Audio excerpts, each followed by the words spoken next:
Johnny's got a secret that he wants to share. Cleaning up your comics with the utmost care.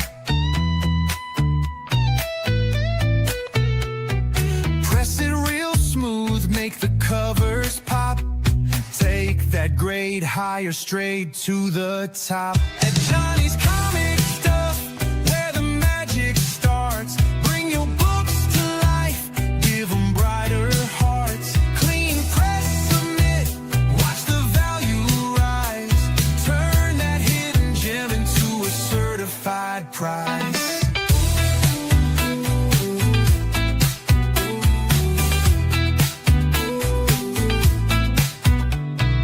Dust and dirt gone like they weren't there. Wrinkles flattened out like they disappeared. From golden to modern, every age and line. Johnny's got the touch, making treasures shine. At Johnny's Comic Stuff, where the magic starts. Bring your books to life, give them brighter hearts. Clean press, submit, watch the value rise. Turn that hidden gem into a certified prize. CGC's in sight, now dreams come true. Slabs and grades, new life for you. Color pops, pages glow. Johnny knows comics, that's how it goes. At Johnny's Comic Stuff, where the magic starts. Bring your books to life, give them brighter hearts. Clean press, submit, watch the value rise. Turn that hidden gem into a certified prize.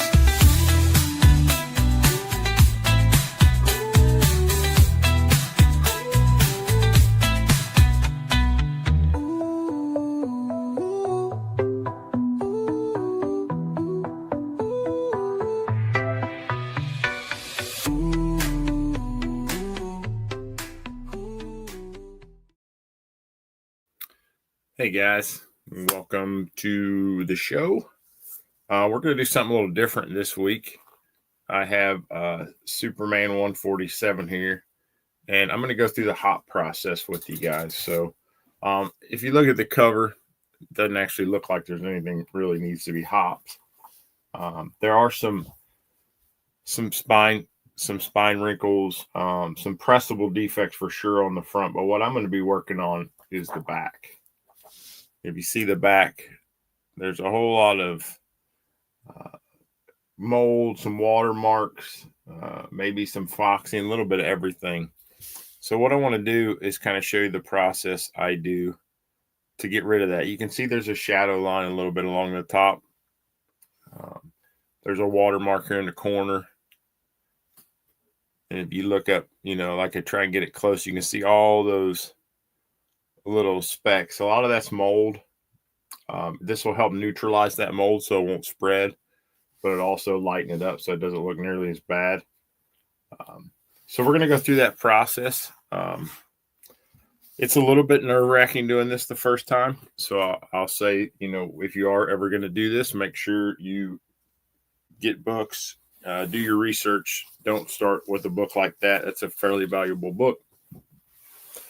So first thing we're going to do is we're going to lay this towel down. And I'm going to just take a standard piece of 20-pound printer ink paper.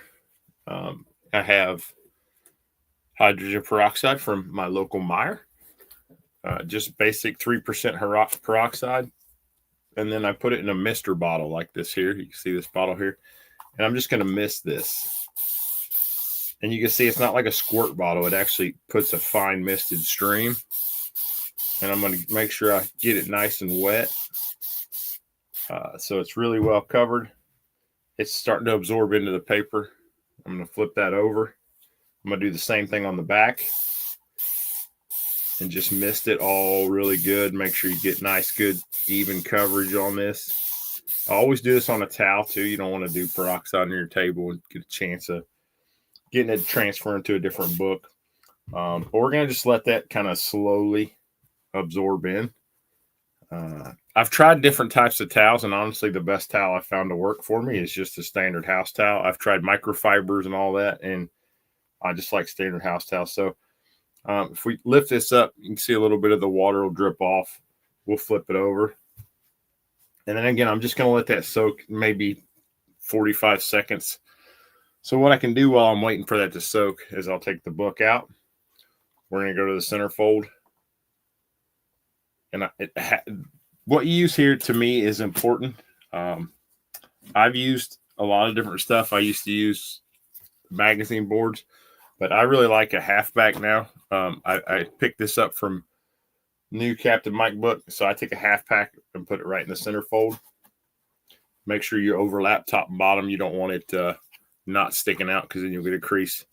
And in the front, which is going to be the downside in the press, I'm just going to put one sheet of 20-pound paper in there as just a buffer. And I'm going to get it nice and tight. Make sure you're nice and tight to the spine. And then another piece of 20-pound paper on top of it there. Then any kind of cardstock, I don't think this really matters. You can use 65-pound, you can use 100-pound, 120-pound, whatever. Just something that gives it a nice solid bottom.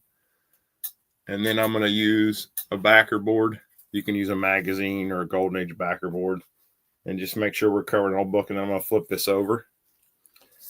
And I think my paper here is pretty close to dry enough. But what I'm going to do is I'm going to take a paper towel and just dab it a little bit. Make sure I get any of that excess water off. And hopefully I'll stream long enough that when this is done, we'll actually pull it out of the press. And you'll see the difference. So you can see all of those mold and foxing and all that on there. So we're going to pick this up. We're going to lay that down, and we're just going to gently lay this damp piece of paper right on top of this book. We forgot one step. So we do need a buffer page. Looks like my center board is slipped a little bit. So you do want one page of 20-pound inside here too. And the reason that is you just don't want it to bleed into that first page of the book. And I say first page, obviously in this situation, it's the last page because we're doing the back. But now we're going to take this and just lay it on top of here. And then we got to make sure we get all the bubbles out. So you don't want any bubbled up spots. And I'm just going to lightly rub and get it nice and flat. You can see it's starting to stick a little better here in the middle. There's a big bubble there we'll work out. And the very similar process again. We're going to take a piece of just 20-pound regular printer paper, lay it on top of there. We're going to take 65-pound paper, put it there. And then we'll take another backing board and put it on top. And that creates our stacking layers. So I'm going to try and show you this. What we need to remember is the spine is here. So that needs to go to the back of the press. So I'm going to try and move the camera with me here. And we'll go up to the press. And so I'm going to put these in the press. I'm going to be very careful, make sure that my stacking layers don't mess up here and get all shifted. And then we're going to slowly close the press. You just want a little bit of pressure. If it's hard to close, like it's too hard to close right there, I want to loosen it up just a little bit. So I just turn that counterclockwise. Still a little bit too tight. That's perfect. So we got a nice press. And I'm going to let this sit and dwell for maybe 2 minutes or so. And then I'll turn the press on and heat it up. So so that's the basic hop. And again, hopefully by the end of this, we can go back and see how well it worked out and see if there's big changes to the book. Like I said, I'm going to give it about 2 minutes. I'm going to heat it up to 140, 145 degrees. Once it gets done with that 145 degrees, I'm going to let it stay at that for about 15 minutes. And then I'm going to turn it off and let it sit for about an hour. And then once it's all done, I'll take it out and we'll show you what the end result looks like. So I'm going to go ahead and kick the temperature on. So it's now heating up and cooking. Hopefully, like I said, by the end of this stream, we'll have a finished book and I can show you how that works. It's a very good process. It's really good for removing mold. It's really good for foxing. It works fantastic on foxing and dust shadows. And I've never had a purple label from that process. I think the big process that gets you the purple labels a lot of times is when you're going in and doing the bled, just because there's a pretty significant change and it's easy to overdo it. So while we're waiting on that, we're going to start working on this next book. This is also a very good hop candidate. You see how it's kind of yellowed. It's got some black something up here, some dirt or something there. This is a great candidate for it. And you can see on the inside of this is very brown on the edges. You can hop the inside of these two. I don't tend to like to do that because you get too much variation and then you can't get right here on the edge. And it's very obvious on the edge once you hop the inside if you don't get all the way down. So I tend to not do the inside, but you can. There is a process laid out in the book. But we can see here on Giant Man's head, that white spot there, that's not supposed to be there. So we're going to go through just the normal process with this. I've already got my gloves on. We're going to go through, grab a cotton round, and we're going to just see what we can get off just from just a base dry cleaning with just cotton. Sometimes you get tons of stuff off here. Sometimes you get nothing. You guys have seen in the past. I'm going to be real careful with this because this edge is so dark. I'm guessing it's very lightly brittle. So I want to be careful on the edge not to tear it or rip it. I doubt I'll send this book to CGC, but it is a book that I just wanted to clean and press and make it look more presentable. I don't send every book that I clean and press off to get graded. It just depends on the book. Obviously, it's a high-value book or something that's has a lot of significance. I will, but it does, not all of them. I mean, it just depends. You can do this just to make your books look better. So you can see that we're getting some red off. That's not great because that means it's red ink that's coming off. And again, this book is pretty browned, pretty wore out. So I don't want to give it too much more of this because I don't want to take all that red and start rubbing the ink off. But there's a lot of some kind of foreign substance right here by my finger. So hopefully if we hop this, that'll work and get that out. And if you listen in the background in about 11 minutes or so, we'll hear a beep, and that's the timer. I have a timer set on the press so it'll remind me to turn it off once it hits that 15 minutes. And then we'll just go in like always, work on the white areas here. The white area actually doesn't look too bad, so I don't think we're going to get a whole lot here. I think this book's going to benefit the most from a hop, just because, like I said, it's very yellowed. It's brown on the edges. You got to be careful with the hop on browned out books too, because if it's really brittle, that wetness you introduce to it will actually cause that brittleness to break. So if you have a golden age book that's got really brittle pages, you definitely don't want to try and hop it. If it's very, very lightly brittle or just really tan, you might be okay. But I would just say use caution if you're going to do that with a book that's older.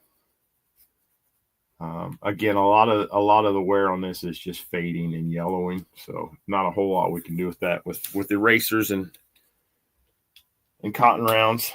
I'm not going to mess around with the code because it doesn't look bad. I'm not going to mess in the letters here. I'll check the bottom. I don't really see much here. I'll give it a little bit, maybe pull some of that out. Yeah, so there's a bunch of dirt in here that I'm not going to be able to get off in the yellow. It's here. And I'll hold that up. You might be able to see that a little better. It looks like maybe some fingerprints and some other stuff in there. Looks like even some of it might be the ink from the inside bleeding through. So I'm not going to give it too much. Just going to give it a light brushing with my pointy eraser. I might get my micro out and see how that works on this. Again, I'm being extra cautious with this book because it does have a lot of brittle to it. And I don't want to take a chance and tear it. Same thing when I go to press it. You want to use a lot less pressure than normal on a book that you think might be slightly brittle, because too much pressure will just cause it to pop apart. And nobody likes a detached cover. That's the worst. Only thing worse than a detached cover is a trimmed cover. I absolutely cannot stand people who trim covers. I cannot stand having a cover that's trimmed. It's the one purple label I will never buy, is if the notes say trimmed cover, I just won't buy it. I don't like it. Don't want to have it in my collection. So I think we're pretty good with that. I am going to take the absorbing pad and rub, just because we got all this foreign stuff here. Maybe some of it will come off. But again, I'm going to be a little lighter than normal because of the paper quality here. That popping you hear is actually the Mylar underneath this. It's not the book, so don't worry. So yeah, I don't know it's like grease or something on here, so I'm not going to give it too much. I don't want to start pulling off ink, so we'll flip it over and check the back. Again, you can see how brown it is on the edges. Hop will actually lighten that up quite a bit. My only concern is right at the fold in the center, on the spine. It's just really, really dark. Looks like this this staple here has a lot of rust to it. So I'm going to be real careful with this after this. I'm not even going to erase the back, I don't think, unless I see something obvious. I'm just going to give it a nice rub with my absorbing pad. This actually will look a lot better with Hop. You see this bottom line is like, it's almost like there's a hard line between the darkness and the lightness, and that's just a dust shadow. That'll actually look a lot better. So looks like we have a little ink transfer here I can work on. That should come off pretty easy. Yeah, the more you work on books too, the more you'll see things that they're repetitive and know that you can get rid of or you can't. If you can't get rid of it on 4 or 5 different books, it's probably never going to come off on any book. So just take that knowledge and keep it in your back pocket, and remember it when you're cleaning the next book. I had something very similar on another book. It didn't work. I'm not gonna mess with it on this one. And the reason is you don't want to damage it. You don't want to go in trying to make a book better and actually make it worse because you were trying to get too aggressive, or you were trying to make it better than it had potential to be. Always know what the limitation of the book you're working on is. Not every book can be cleaned to become a 9/8. So, have limitations on what your expectations are. And just know if you go too far, everyone's going to notice. It's not just, you're going to see it and it's going to like, oh my gosh, it looks amazing. But it doesn't look normal. It doesn't look natural. And that's a big red flag for CGC if you're going to have it graded. It's a big red flag for a buyer of a raw book if you're selling it raw. And it just, it doesn't look great. A too white a book is a bad thing. It's like if you buy a book, a Golden Age book, and it says white pages, the pages may be white, but they're not actually white. They're the tannish color newspaper stock that they used in the 40s. If you get a book from that age and the pages actually look white, somebody probably bleached them. They're overly cleaned. That's not natural. So I think we're about good here. I don't know. Like I said, this book, I think it's got potential for a decent grade outside of the brown, and it's in really good shape. It's just really, really dark. And like I said, I don't know how well you can see that staple. I mean, that staple is like dark brown. So like I said, I probably won't send this off to CGC, but I will definitely give this a hop. I'm going to put it back in the bag for now. So, because the press is going to be tied up for a while with the book that we have in there right now. And I would imagine we should hear the beeper going off here in just a few minutes on the book that's in there. So we'll pull out the next book. This next book is, I love this cover. I'm not a big Superman fan, but I've always liked this cover. I think it's kind of a silly book in that it's Superman racing the Flash. And I would say even if it's close, we don't really need the Flash. If Superman is almost as fast as the Flash and can do all the other stuff he does, it kind of, diminishes the Flash as a character even more. It's like Aquaman. Yeah, he can swim underwater and he can fight fish, but Superman can too. And he just can't talk to fish, but he can do a ton of other stuff. So, like, Superman's such a great character, it almost makes all the rest of the DC characters kind of pointless.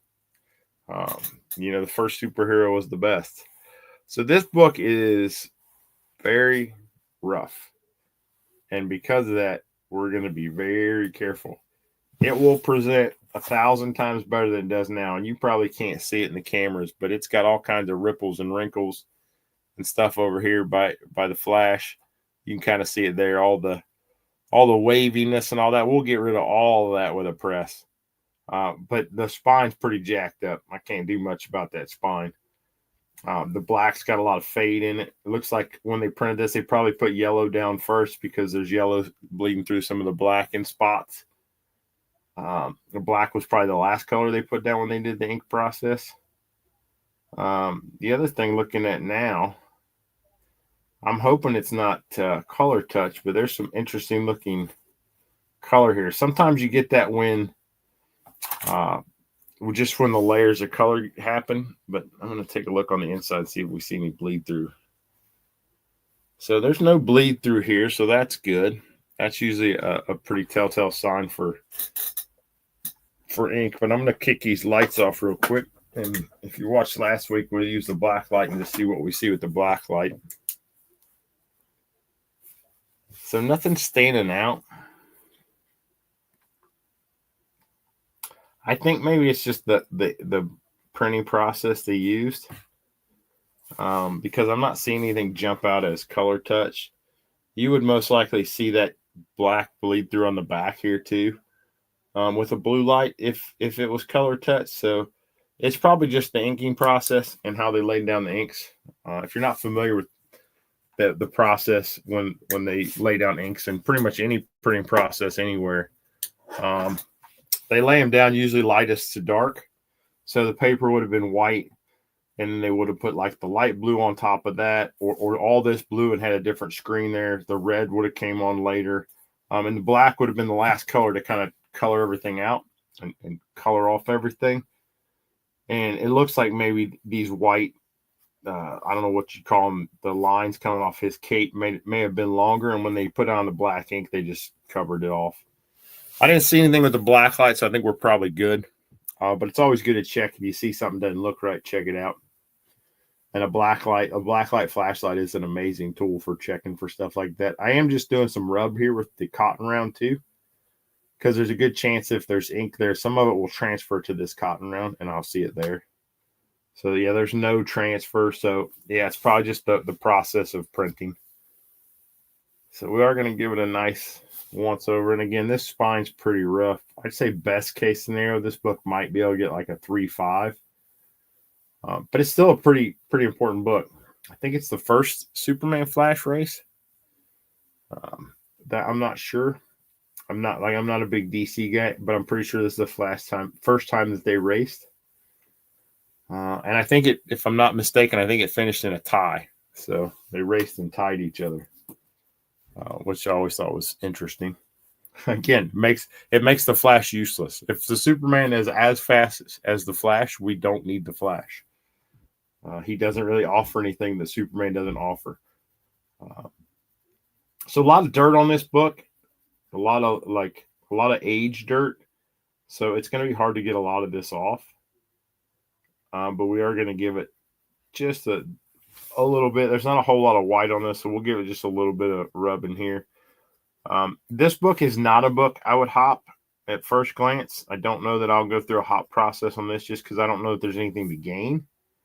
I didn't really check the back, but yeah, no, I mean, there's really not much to gain from a hop on this other than possibly damage. And you see on the back here, there's a piece missing in the corner. That hurts the grade a lot. CGC is very harsh on missing pieces. I'd say that alone keeps it max as a 3.5. Probably puts it down in the 2.5 range just because they are, they really hammer you on those missing pieces, which is good. You know, a book that's not complete, it's not complete. If it's missing part of it, it's missing something that's supposed to be there. I think a missing chunk is much. I'd rather have a spine or a crease all the way across the front than like the corner cut off. I hate missing pieces in my book. Yeah, so there isn't a lot of white, but there's a lot of dirt in the white. And one of the things you got to be careful with too is you don't want to clean all around this and then leave the middle untouched, because it's just very obvious. You have very dirty outside and then a very clean inside. It just doesn't look good. So always get something like this. If you don't use this specifically, use an eraser that's very tiny and try and get in those spaces. Again, shameless promotion. There should be a link to these in the description. If you're interested in this type of pen or eraser, they're fantastic. I mean, I can't say enough about this, but if you don't get this specific one and you don't get it from that link, definitely get a micro style eraser. It's very good for these blurbs that are on the covers and trying to get in the letters, especially ones that have a ton of space around outside, because you'll get a ton of dirt here that's easy to clean off, but not so much here. If I take my normal eraser, this here, I can clean this with this, but I can't get in here at all. So that's where something like this really comes in handy. Hey, JSS. The toughest substance, I mean, there's some things that just can't be removed at all. There are, if like ink, this has got some ink here. Someone wrote a B1 there. Anything greasy, any like tacky, greasy, that stuff's always tough. And the stuff that's actually easier than most people think, especially if it's on white, is grease pen. You can actually get that off pretty well. But yeah, you find so much stuff on comic books, especially from the 60s. Oh, all right. So if you're here at the beginning, we got a book in the press that's getting hopped. 15 minutes is up. We're going to kick that off in about 45 minutes. We're going to pull that out and take a look at it. So yeah, it just depends. I've seen people use like Goo Gone. And that Goo Be Gone, it's some kind of chemical. I don't like using any kind of chemicals on comic books. I know there's some stuff out there supposed to help with cleaning. That's like made specifically for that won't hurt it, but I tend to not use any chemicals that aren't originally in it. Like I do use peroxide for hopping. But paper's made with peroxide, so I'm not introducing anything new into the paper. Same with water. Part of the process to making paper is water, so I'm not adding anything in. I don't like to use that chemicals. Tape's really hard to get off. It's not a substance. You can actually get tape off of a comic book. If it's got like you got tape on the spine, even really old tape, by using heat, but it's a slow, tedious process. And on a certain book, you may want, it may be worth taking the time to do that. If you had like a Amazing Fantasy 15 with tape all over it, or a piece of tape on it that had no real purpose other than someone just put tape on it, it's worth taking the time to take that off. And you just heat it up, slowly peel, heat it up, slowly peel. It does leave a residue, but the tape itself is gone. So tape's probably the toughest thing I've ever taken off and successfully gotten off. But yeah, man, you find so much stuff on comic books. I mean, I think I've cleaned, real boogers like from someone's nose off a comic book before, because there are things on it that look pretty gross. So you never know. And again, there's a lot of fingerprints on books. I think it's partly because of the paper at the time. But these older books, man, they get fingerprints and they never get cleaned off, and they just suck up oil over time. So I think we're pretty good with the front here. Again, there's not a lot of white, so there's not a whole lot to do other than, the little blurbs there. So a couple letters and down the center. So we'll give that just a once over again with our cotton round. The biggest impact we're going to make to this book specifically is going to be the pressing process, just because it almost looks like it was crumpled. It wasn't, but it looks like the cover was crumpled. It's got all kinds of these just back and forth wavy bends and rolls. And those are all going to come out with a press. So again, this is a book that I think will look minimally, will present so much better than it does now. I don't know that it's going to help the grade too much just because it's such a low grade book to start. Not going to do much with the back right now. I think just because it's going to take a little more, and I don't want to spend too much time on one. I want to go through a couple books, see some different stuff. I actually had a gun just like this when I was a kid too. The brap brap brap gun. You pull the trigger and it like has a. I don't think it was this one because this came out in the '60s, but I do remember having a gun where you just pulled the trigger over and over and it just kept making the sound. I don't think they even sell toys like that anymore. Kids are sissies nowadays. Can't have a real gun. So. All right, next up. This book already looks really good. This Tales of Astonish 59. It looks, I think this has potential for 8.0 range maybe. It does have some spine ticks. It sucks because a lot of these books in that time had this black line down the edge. So there's no way to hide any kind of spine ticks or anything. A lot of times, if it's a white, if this edge was this color, a spine tick doesn't show up as much. It doesn't break color because you can't break the color white. You know what I think is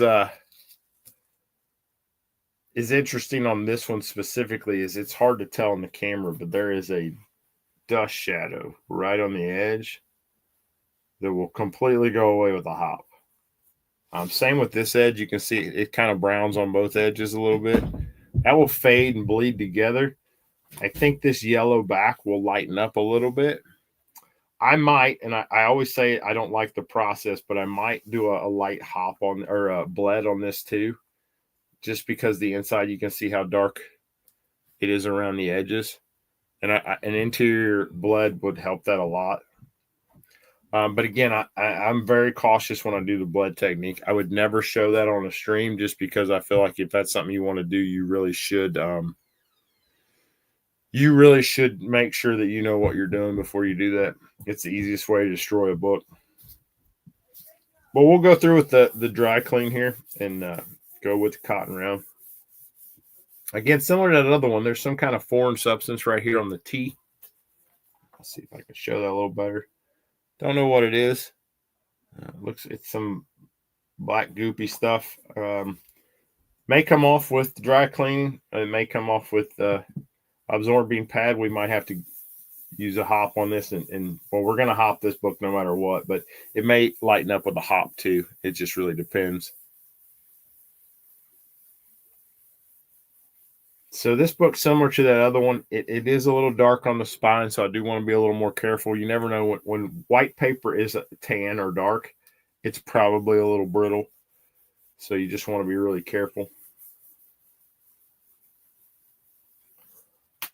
It looks like we're getting a little bit of dirt off there. Not a lot, but a little bit. Again, this book's a really good looking book. Same with the back. You got this nice strong dust shadow that'll go away with hop.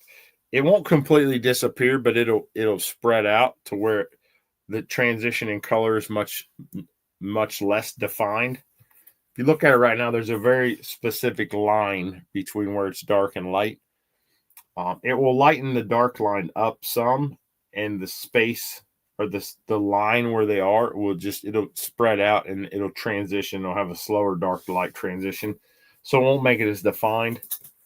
Again, I'm a big proponent for the hop technique. I think it's a fantastic way to improve your comic books without damaging or changing them. You know, like I said, it doesn't chemically alter the paper. Paper's made with tree pulp, water. I think it's got caustic soda in it. There's a bunch of different stuff. Peroxide. So you're in peroxide. When you say peroxide, like this is peroxide, but it's only 3% peroxide. The other 97%, I think, is just water.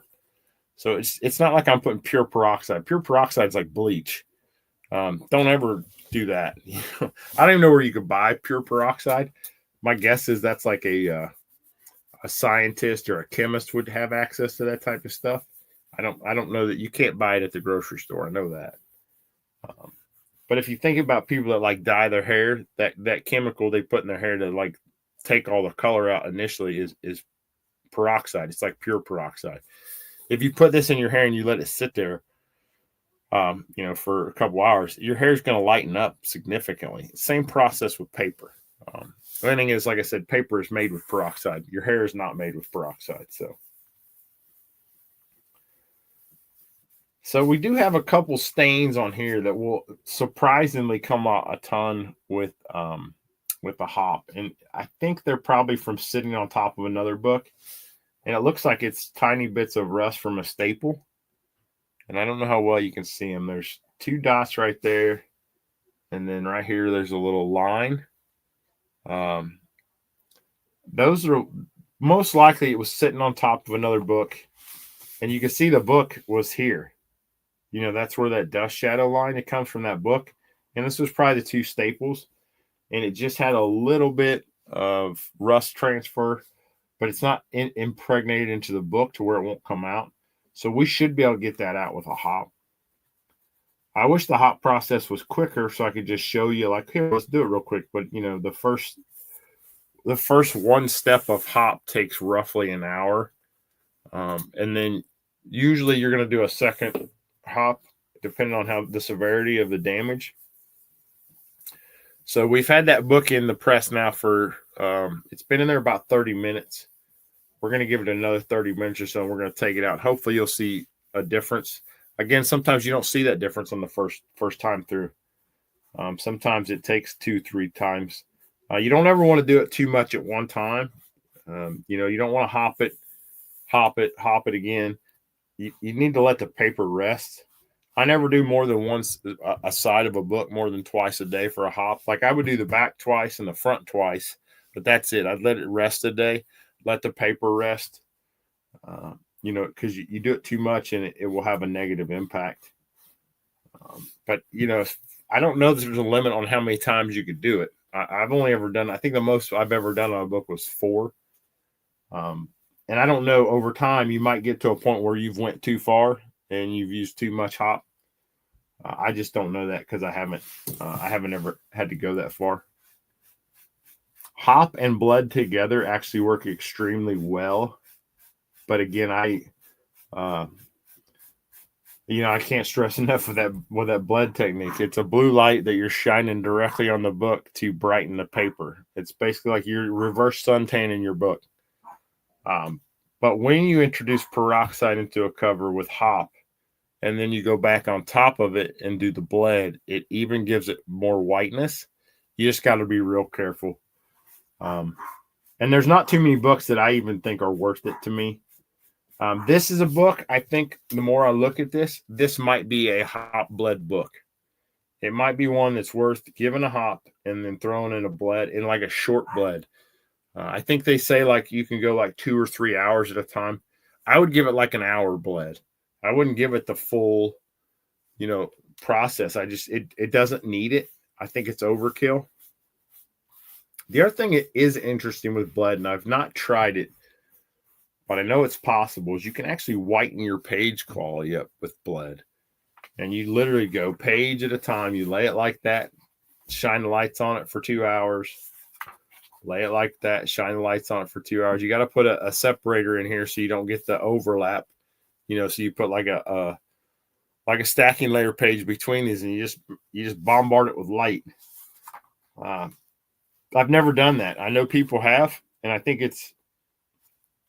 I don't know. I'm not one of those people who are like, there are page quality snobs out there, I guess, that have to have white pages or won't buy a cream or off white pages. I don't care what the page quality is. I don't care to improve it. The only person that's going to see it's the person that reads it, and it doesn't deter from the story.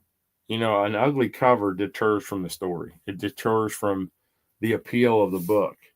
If I open this up and these edges are slightly tan, like this is probably off-white to white pages or off-white pages, like I'm not upset. I'm not distracted.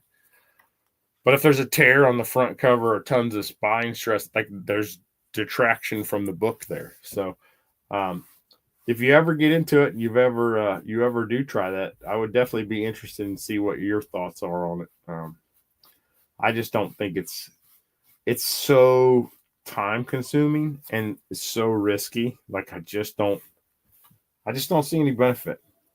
I feel like I'm getting redundant now with my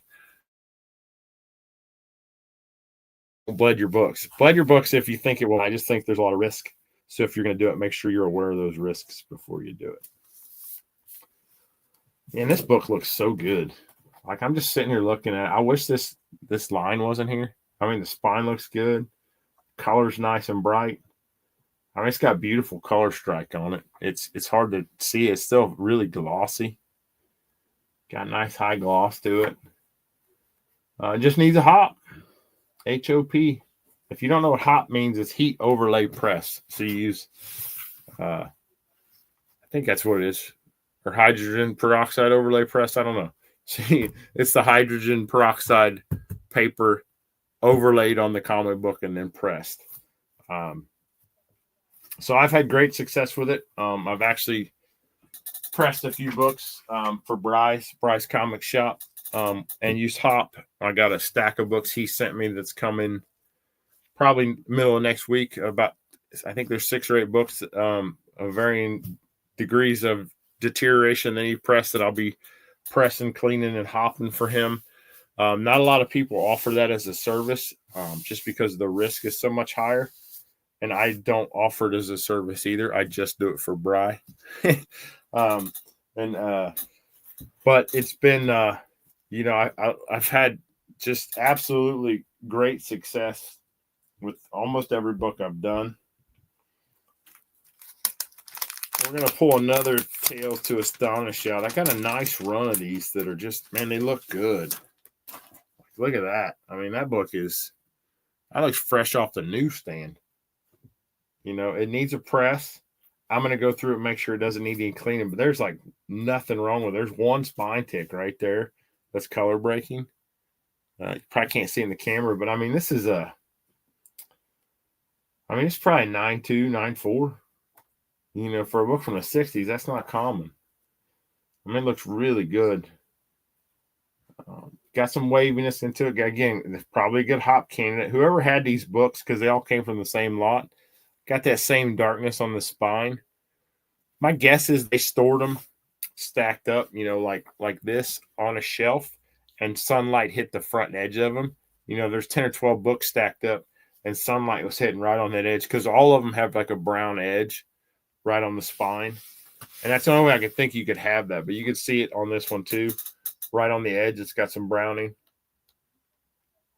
But other than that, it's perfect. I mean, it's a beautiful book. But don't ever press a book without cleaning it first. You never know. I think that's a mistake some people make. They go in, especially with 60s, 70s books, they go in and press it, not realizing there's a little piece of gunk on there, and they just jammed it into the book. Now it's there forever. So always minimally go over it with a cotton round. I've said this before. You can feel a lot of stuff with a cotton round. You can feel little pieces of stuff. You can feel little spots where it doesn't slide smooth, where maybe there's some kind of foreign substance on it. The best way to do that's with your cotton round. Yeah, and I mean, I also notice when I do this, I see the areas I'm doing. So I can see right here, I'm going to need to do a little bit of dry erase in here. So I'll probably just go over all the white one time and make sure that I don't have any. You don't want it to be like dirty looking clean. So if you do anywhere, you might as well do it all. It doesn't take that long. I mean, we're on like our 4th book here. And the first one was a hot book that took 15 minutes. So, I mean, we're moving along at a pretty good tick. So I'm just going to go through here and hit all this up. I need to clean my eraser. It's always something else I forget to. Always make sure you clean your eraser off. Same concept. If you're pressing it and there's dirt on it, it's going to press in. If you're erasing it and there's dirt on your eraser, you can press that dirt in. It takes half a second to clean your eraser off. Just don't forget to do it. And you can usually tell when you start seeing like dark chunks come off onto the paper. That means it's either 1, the book is very, very dirty, or 2, you got too much dirt on your eraser and it's time to clean it. So we're going to be real careful around the purple here. I don't want to take a chance of losing any color on this book because this book pops. It's so well, like the color is just I don't think the camera does justice how phenomenal the color on this book is. You know, these are those books too, like Tales of Suspense, Tales to Astonish. Like you can pick them up for Silver Age books and some great stories. You can pick them up pretty cheap. You know, they have great artwork in them. A lot of them have really good artwork. There's a few key books that are a little obviously higher than others, but you know, this is a book you might find for $30 or $40 somewhere. Where if it was, you know, one of the mainstream books in the same time frame, like Spider-Man in this at this time was probably on issue like 30. Like if this quality Spider-Man 30 is going to cost you $200 or $300. So if you like Silver Age and you're on a budget, it's always good to start with, you know, if you're a Marvel guy, if you're or a Marvel fan, I shouldn't say guy. If you're a Marvel fan, it's good to start with Tales of Suspense, Tales to Astonish. Some of the Marvel's collector's item classics are good books to get started on with Silver Age collecting. With DC, it's a lot easier to get into with Silver Age, just because they run a lot cheaper. There's a lot of different stories that were happening, and I don't like I mentioned it before. I don't know if they made more of them or they just,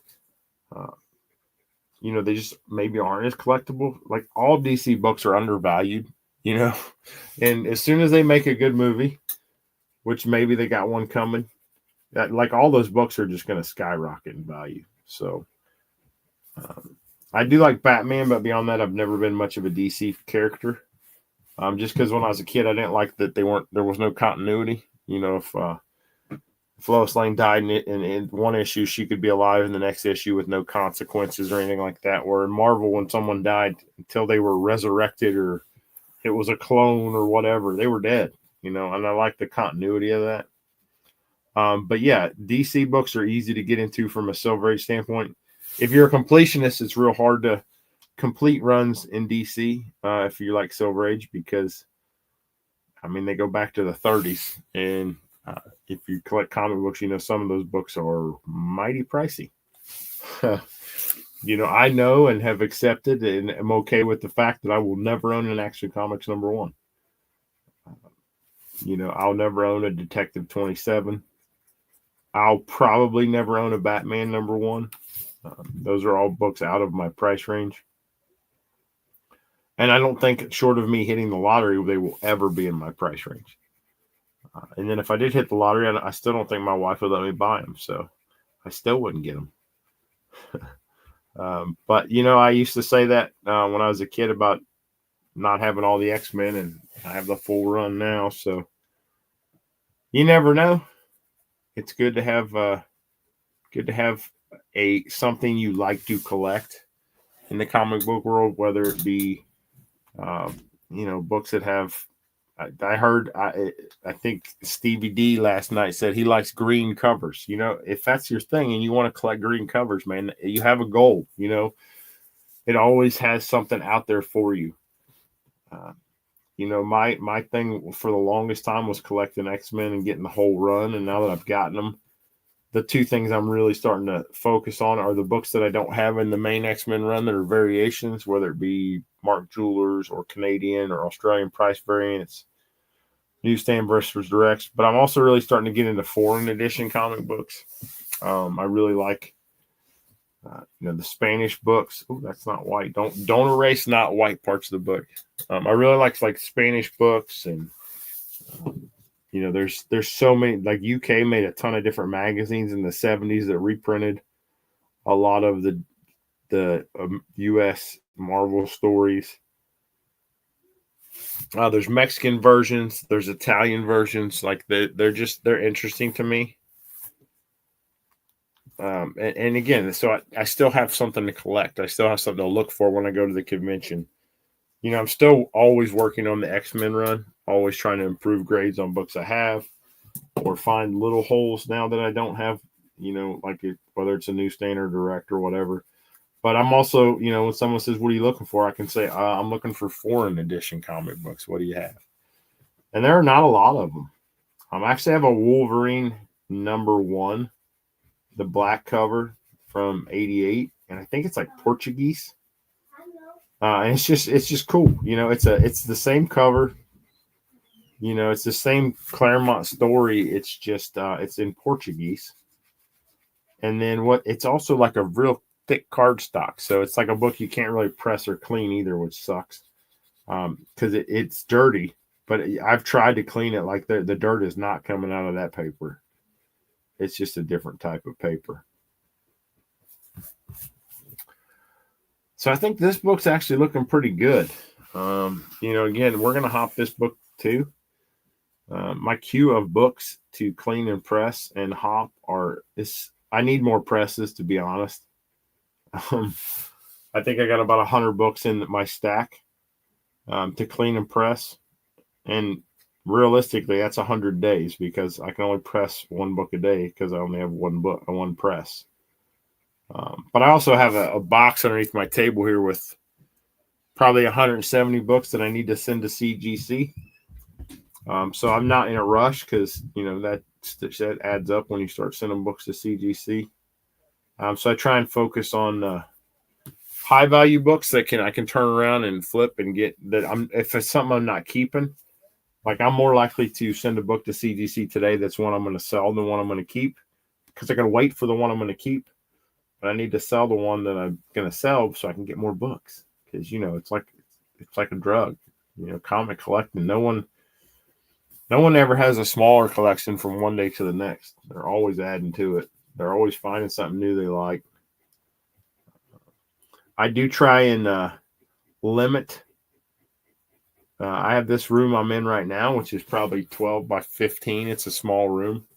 And that's all the space I allocate in my home for my comic books. I don't have a basement. I don't have a garage. But what I did start doing is storing things in my in-laws' basement. And I have taken over a nice chunk of their basement. So I send stuff there that maybe stuff that I'm not really going to mess around with too much. I got a lot of indie stuff, a lot of spin-off series like one-shot runs and stuff like that.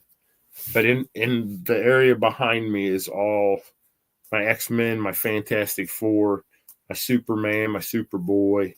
I try and keep all the main stuff, the main bulk of the value of my collection here.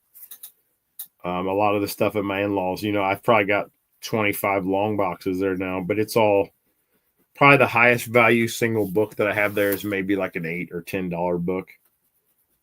But I don't break up my runs either. Like I would never send any of my X-Men books there. I would never send any of my main run books there. Like I'm not going to send like the first 300 detective books I have and not the next 50. I like to keep all those together. So we're getting on about 45 minutes or so. That book's been in the press. We're going to give it another 10 minutes or so, and then we're going to take it out, and I can kind of show you from the beginning how much, hopefully, we've seen some change. Again, you don't always see that on the first hop. Sometimes it takes a few different hops to get that change. But I would imagine we'll see some. And what also is nice is you can see the paper that we put the hydrogen peroxide on. A lot of that dirt and gunk will actually transfer into that. So you'll see a lot of that.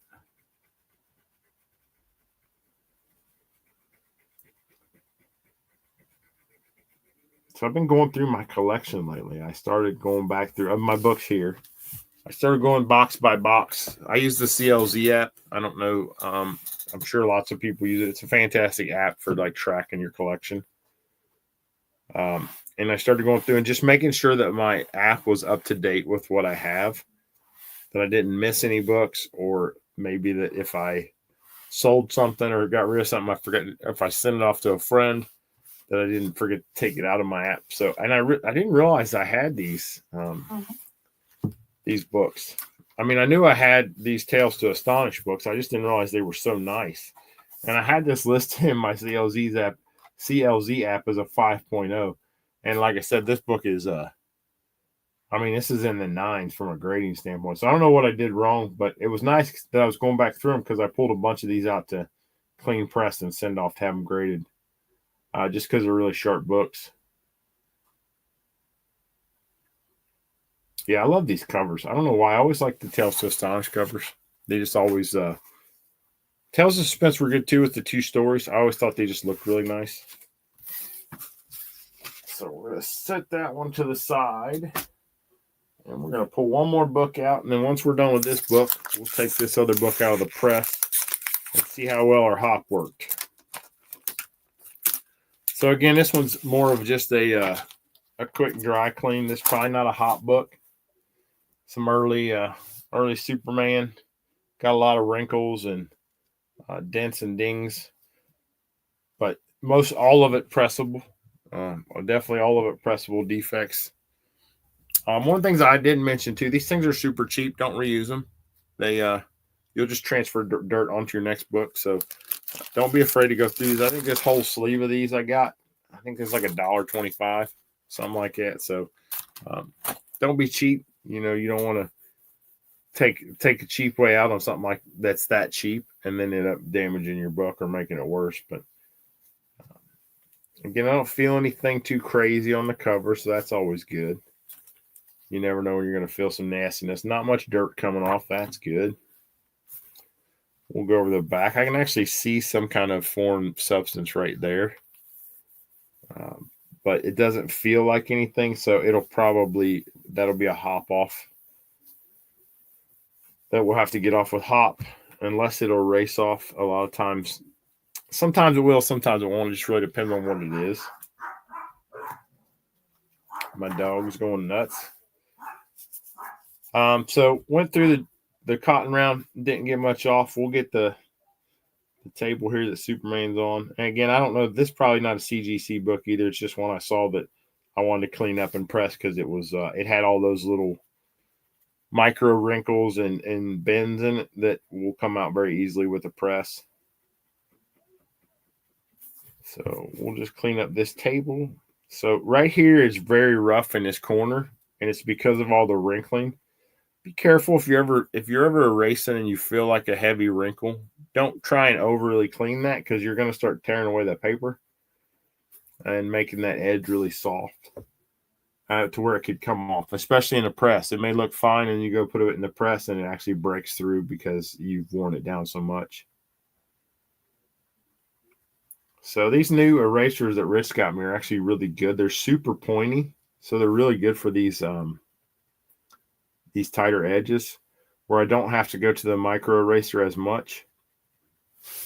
But I've said in the past, like the difference in feel in every eraser and how it erases, it feels different every time.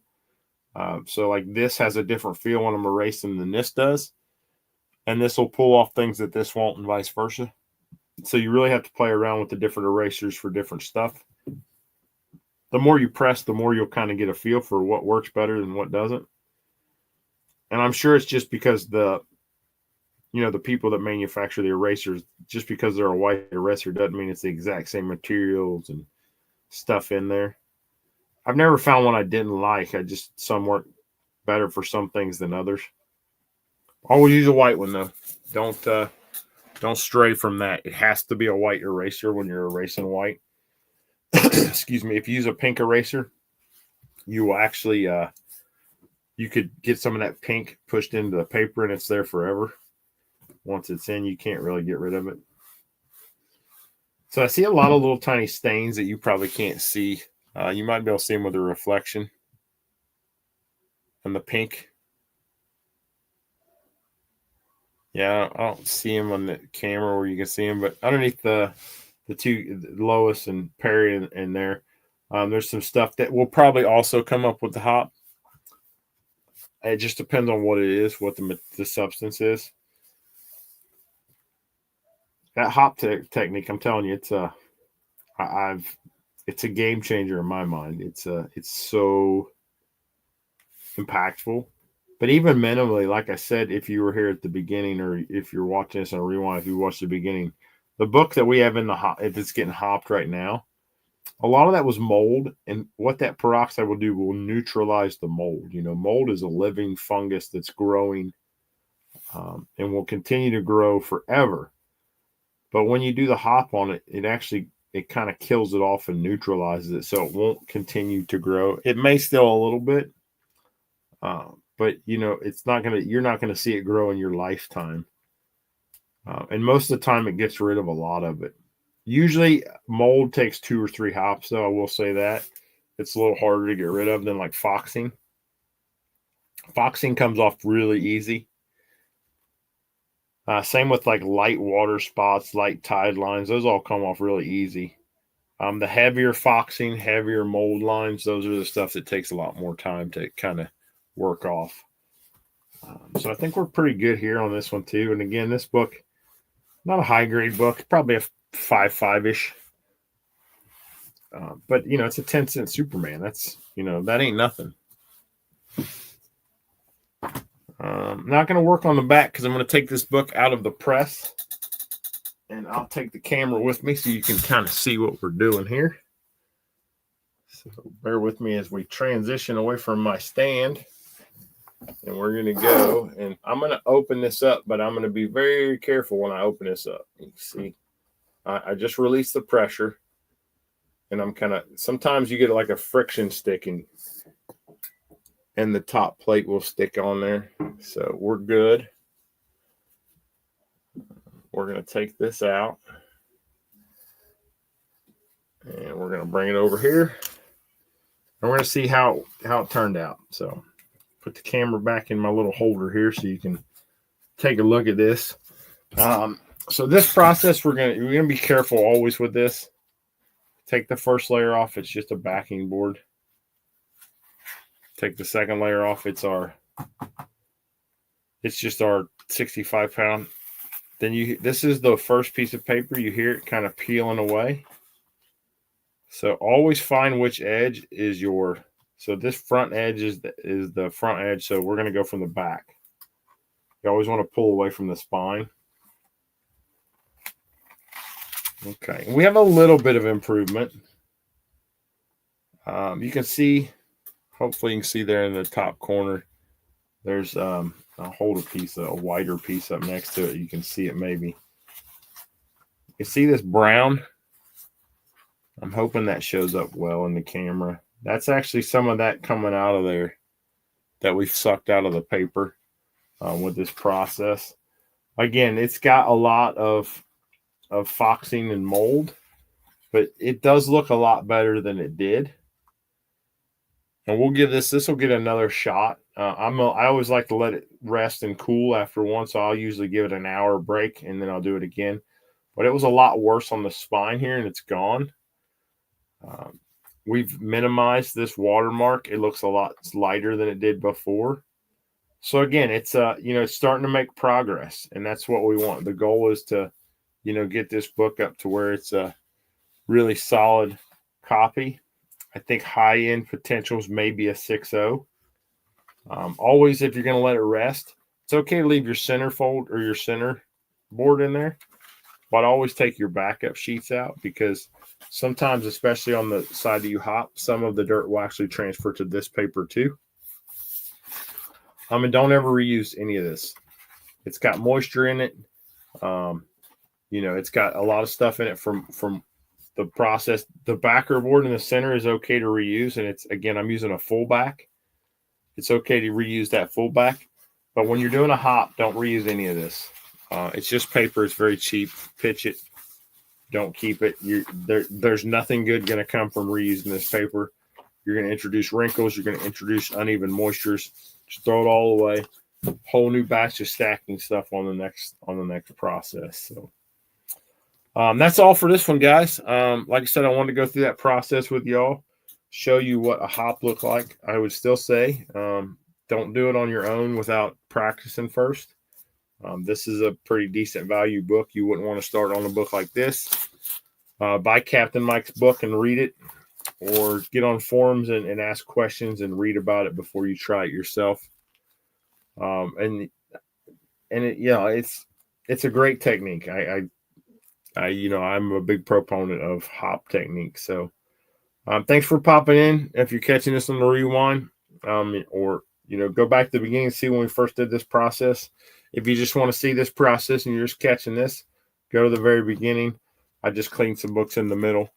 I do appreciate anybody that stopped by or watches this. If you have any questions, feel free to leave a comment. Let me know. And hope you guys have a great Sunday, great Memorial Day. And yeah, we'll see you guys next time. Next Sunday. Have a good one.